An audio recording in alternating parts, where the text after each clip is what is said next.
Hello everyone, welcome back to my channel. My name's Alisha, and in today's video I will be sharing with you 5 classic novels that I own but I've never read, and this is part 2 in the series. So it's true, I have more classics that I have never read and people will probably hate me for it, but I didn't grow up reading a lot of classics, so I hope to remedy that in the new year, but let's get to those titles. The first one on this list is, of course, Pride and Prejudice by Jane Austen.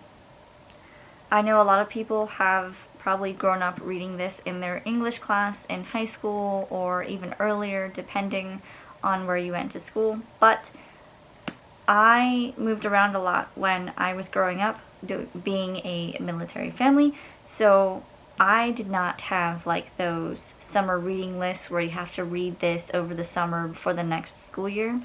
I didn't have any of that.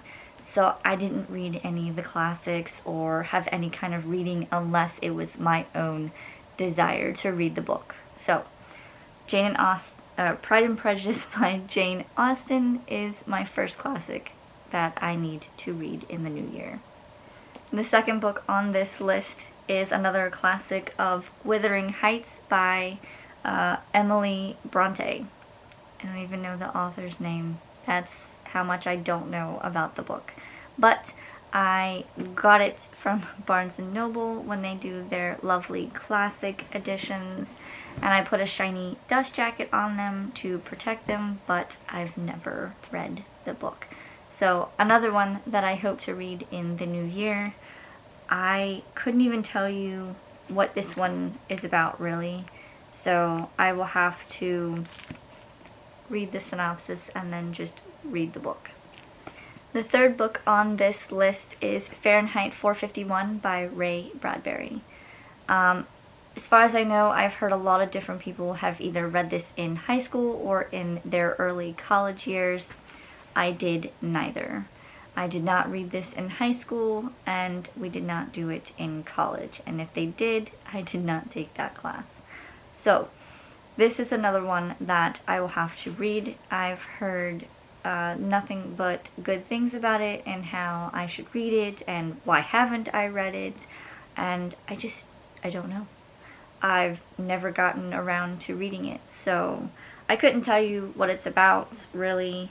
I've heard different things, so I know it has something to do with books, I think.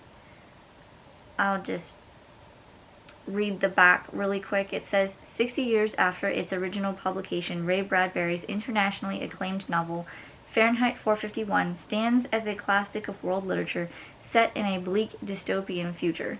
Today, its message has grown more relevant than ever before. Guy Montag is a fireman. His job is to destroy the most illegal of commodities, the printed book, along with the houses in which they are hidden.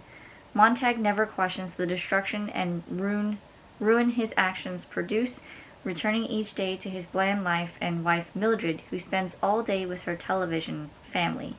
But when he meets an eccentric young neighbor, Clarice, I don't know, who introduces him to a past where people didn't live in fear and to a present where one sees the world through the ideas in books instead of the mindless chatter of television, Montag begins to question everything he's ever known.